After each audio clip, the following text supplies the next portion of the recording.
Actually, hindi ko masasabing mahina na ang administrasyon ngayon kasi dati pa silang mahina. Isipin ninyo, kung mayroong political will yan, iba yung magiging strategiya nila. Ang strategiya nila is to go after the Dutertes kasi sila yung malakas for 2028. So isipin ninyo na in the past how many years, yun lang po ang ginagawa nila.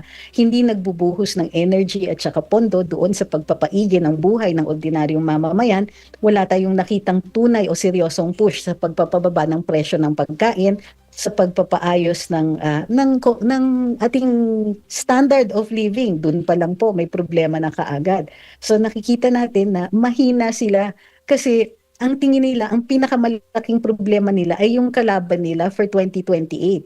Hindi nila nakita na kapag inayos man lang nila itong current na standard of living natin, current na state of infrastructure, education, healthcare, agriculture, kung yan ang inayos nila, hindi na sila makikipagsapalaran sa 2028. Dahil mahina nga sila pati sa paggagawa ng strategiya at sa control sa sarili nilang tao. Yung kahinaan ng control, yan po yung naging nagresulta sa maraming corruption issues ng administrasyon ngayon. So ang masasabi ko dito is mahina sila from the start, mahina mag-strategize, mahina ang tunay na lakas kasi kailangan nila ng pera para bumili ng, to make it appear na mayroon silang ibibigay doon sa mga constituents. And in the end, mahina lahat. Pati yung kakayahan nila. Ngayon lang nga ako nakakita ng Pangulo in a long time na hindi niya tunay na hawak ang Senado. Yung pagbababa ng ratings, ng trust and approval ratings ng Pangulo ay sinyales na wala na talagang nagsiseryoso sa kanya. And this has been the case from the start. So hindi sila humina, mahina sila from the start.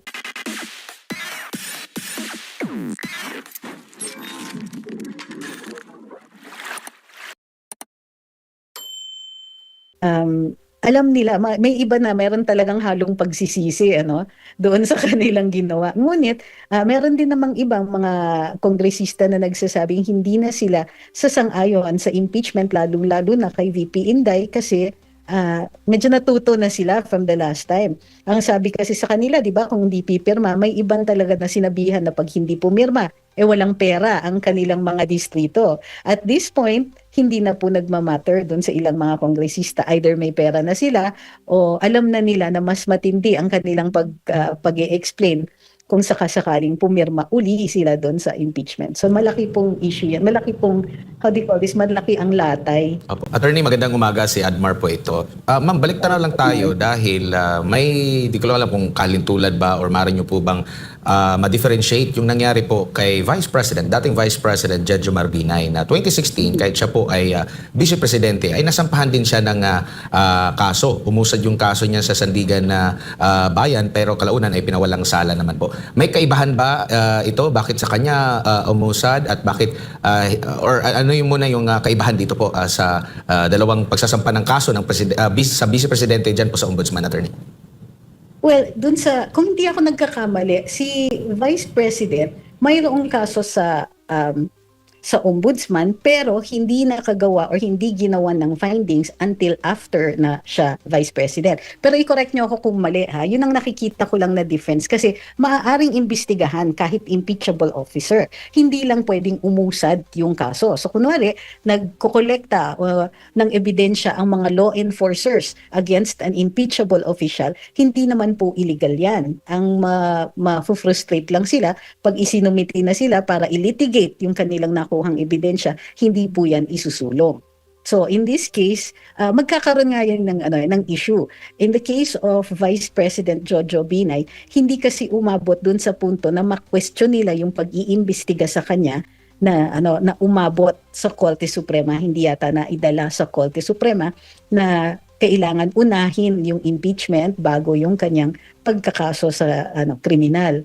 So timing would also have everything to do with it. Or it's also possible na hindi lang talaga na i-claim ni Vice Presidente yung issue na ito. It would have been ripe kung dinala yan sa Korte Suprema para i-decide once and for all. Ang Vice Presidente ba ay yung pinakakawawang opisyal kasi impeachable na nga pero walang immunity at makakasuhan ng makakasuhan. So that would have been an interesting development sa ating accountability for public officers na batas. Opo. Maaari din ba na magdepende? Kasi doon sa unang pahayag, kasi yun nga rin yung depensa ni VP Binay during that time na impeachable officer siya, hindi siya pwede dito sa ombudsman. Pero meron nabanggit ang ombudsman din dati na ang pinagbasehan kasi dito, yung kanya daw na-commit na pagkakasala ay noong hindi pa siya Vice President. So, maaari bang pagbatayan din yan? Kasi itong kay VP Sara, sinasabi, during sa kanyang tenure as Vice President, as Education Secretary, compared doon sa kay VP Binay na sinasabi na ito naman ay ginawa mo nung hindi ka pa Vice President. Attorney, magdedepende rin ba dyan yung pag-usad ng kaso dyan sa Ombudsman? Well, doon sa desisyon ng Korte Suprema sa kaso ni VP Inday sa impeachment niya last year, ang sabi hindi maaaring i-bring up in an impeachment case ang acts that were committed bago siya naging impeachable officer. So, kung yung mga acts ay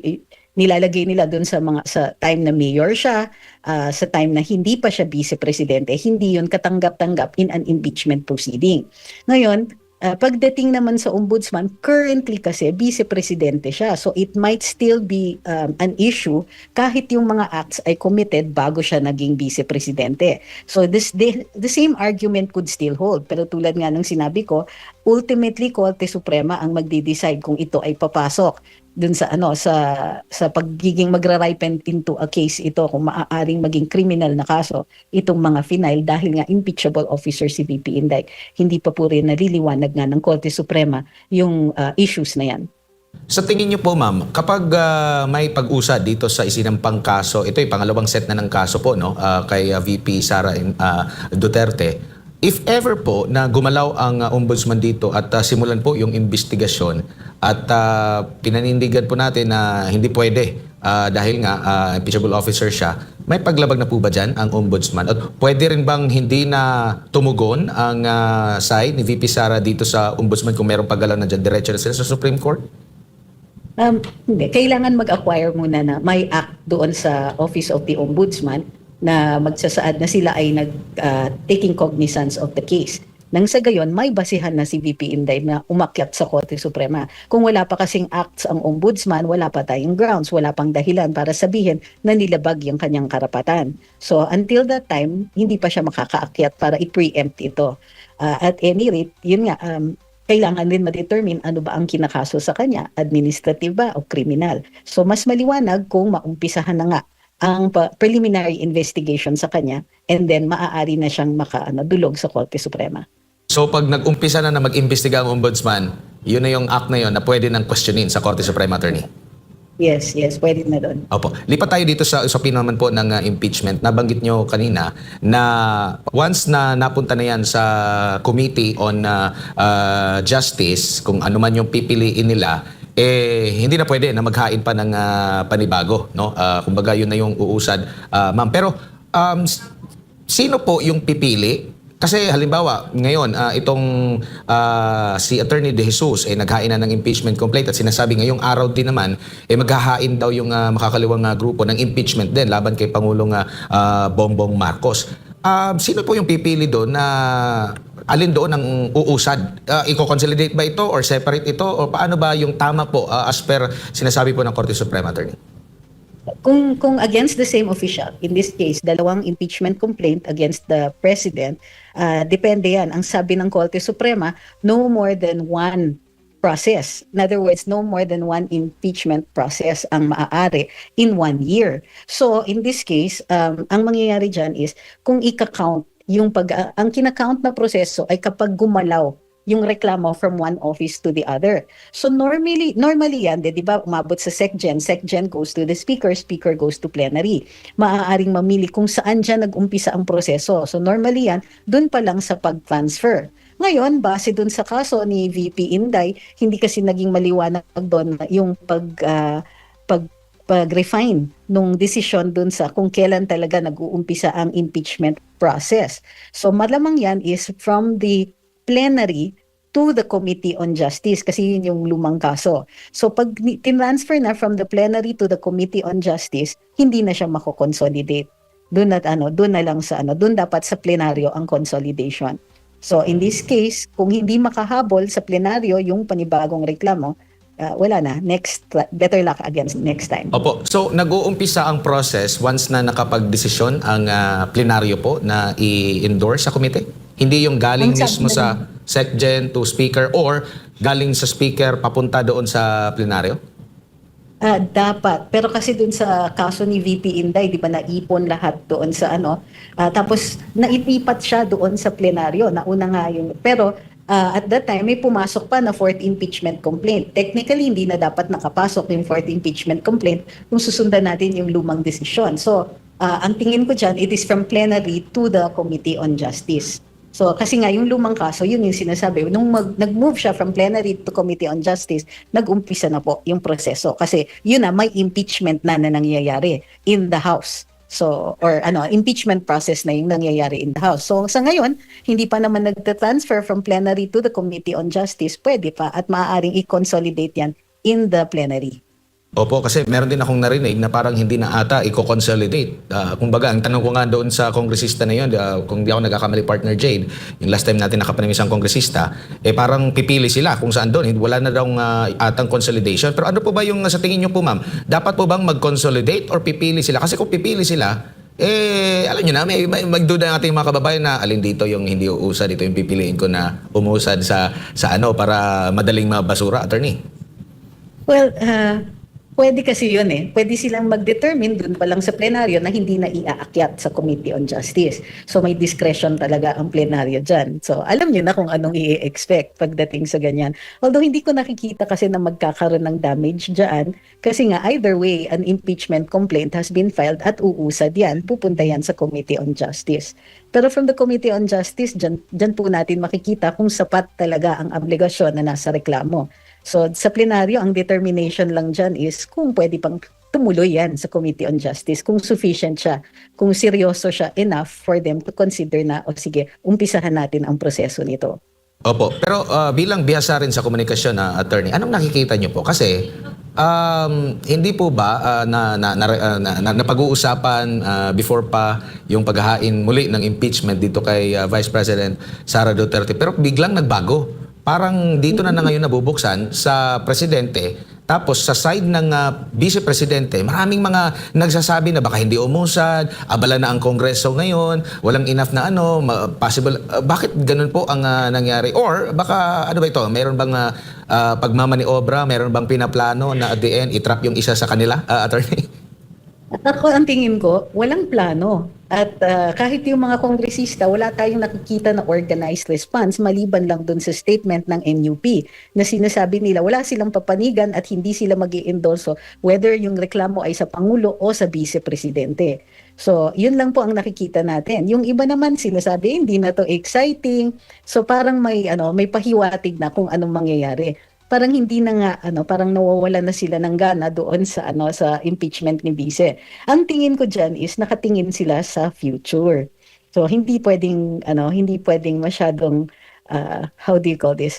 Umariba doon sa ating Vice Presidente, lalong-lalo na kalalabas pa lang ng mga surveys at nakikita na way ahead ang ating Vice Presidente. Ang Pangulo naman ay lame duck. So hindi ibig sabihin nun na kailangan pa siyang i-impeach. Kumbaga, since it's late in his term, 2 years to go, would it be worth it pa ba na mag-file ng impeachment sa kanya? Yun ang malamang iniisip ng ating mga kongresista. Kung kaya't ang tingin ko dyan ay parehong hindi yan uusad. Posibleng magkaroon ng isang damakmak na hearings sa Committee on Justice to determine form and substance, pero yan po ay magagamit bilang plataforma para sa publicity for 2028. Yun ang nakikita kong value sa paghain ng ganitong klaseng reklamo. At a time na wala tayong naririnig ng mga kongresista in fact, wala tayong naririnig na nagsasabing dapat i-impeach si either President or Vice President. Wala pong ganun na lumalabas sa Kongreso ngayon, sa House ngayon, unlike last year na maaga pa lang, hindi pa man nangyayari may mga speeches na, may mga may mga pahiwatig tayo dun sa pag-usad ng reklamo. Opo, maliban po sa mga survey recently na umaariba pa rin ang pangalawang Pangulo, kumbaga consistent yun, noong 2025 elections tsaka yung campaign, maaari bang may epekto din? Kaya nandun na yung pagdadalawang isip din ng mga kongresista na hindi sila ganun ka-vocal. Kasi nakita natin during that time, grabe yung kanilang pagpapaliwanag sa kanilang mga constituents. Dahil kinwestiyon kung bakit sila pumirma. At ipinaliwanag, marami mga videos yun eh, at ipinaliwanag nila na kaya sila pumirma ay para merong programa para maaprubahan ang programa. So sa tingin nyo po, may malaking impact din yun na nakita nila sa ground na meron pang binu, di ba, na dinipensahan pa ni Senador Bato de la Rosa kasi yung kanyang sinasabing kabilang din sa mga nagpirma ng impeachment, attorney. Well, I think medyo malaki kasi yung wake-up call ng ating mga mambabatas, ano? Matapos na halos lunurin ang kanilang mga constituents sa mga AICs, tupad at iba pang mga forms of assistance na pinagsususpetsahan ng marami ay parang form of legalized vote buying. Kahit ang laki ng pera na naibuhos sa kanilang mga distrito at sila po ay kitang-kita in many instances na nadidistribute, pero hindi po ganun katindi ang naging resulta ng eleksyon. Mismong presidente na nagsasabi disappointed siya dun sa outcome ng eleksyon. Mayroon pang ang mga iba na hindi natin akalain ay makakapasok sa Magic 12.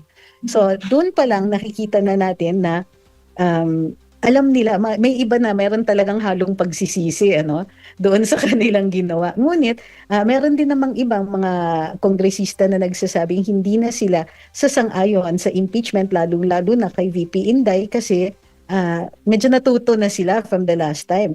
Ang sabi kasi sa kanila, di ba, kung hindi pipirma, may ibang talaga na sinabihan na pag hindi pumirma, walang pera ang kanilang mga distrito. At this point, hindi na po nagmamatter doon sa ilang mga kongresista. Either may pera na sila o alam na nila na mas matindi ang kanilang pag-i-explain kung sakasakaling pumirma uli sila doon sa impeachment. So malaki pong issue yan. Malaki pong, malaki ang latay sa kanila in the last elections. Attorney, itong ganitong klase ng treatment ngayon dyan sa Kongreso, sintomas ba ito na at nagpapatunay ba ito or senyales ba ito na yung kasalukuyang administrasyon mahina na?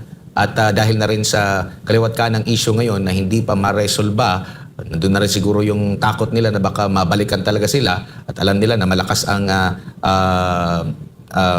pangalawang Pangulo. Kaya ganito yung treatment nila sa impeachment, posibleng impeachment kay VP Sara.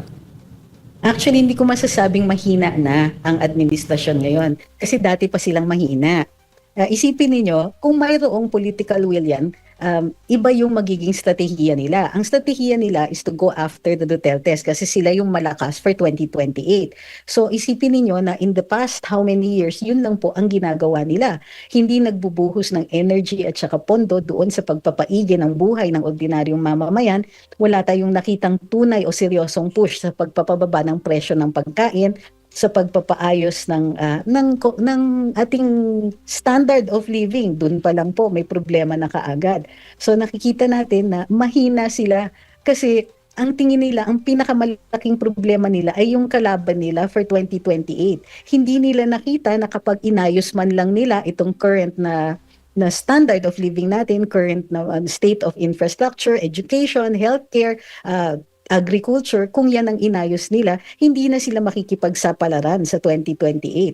Dahil mahina nga sila pati sa paggagawa ng strategiya at sa control sa sarili nilang tao. Yung kahinaan ng control, yan po yung naging nagresulta sa maraming corruption issues ng administrasyon ngayon. So ang masasabi ko dito is mahina sila from the start, mahina mag-strategize, mahina ang tunay na lakas kasi kailangan nila ng pera para bumili ng, to make it appear na mayroon silang ibibigay doon sa mga constituents. And in the end, mahina lahat. Pati yung kakayahan nila. Ngayon lang nga ako nakakita ng Pangulo in a long time na hindi niya tunay na hawak ang Senado. So kailangan magkaroon ng mga issues tungkol sa mga karapatan natin, naghuhuli at nagfa-file kaliwat kanan ng sedition, inciting to sedition, kasi hindi nila mapatahimik ang kanilang mga kritiko. Ang dami naman kasi maikikriticize. So ang mga earmarks ng kahinaan nila, hindi sila nakaswak ng buong buo or major showing ng midterm elections despite all of the money, at mahina din ultimately ang kanilang strategiya to maintain power kasi hindi sila nagsasucceed, at yung pagbababa ng ratings, ng trust and approval ratings ng Pangulo ay sinyales na wala na talagang nagsiseryoso sa kanya, and this has been the case from the start. So hindi sila humina, mahina sila from the start.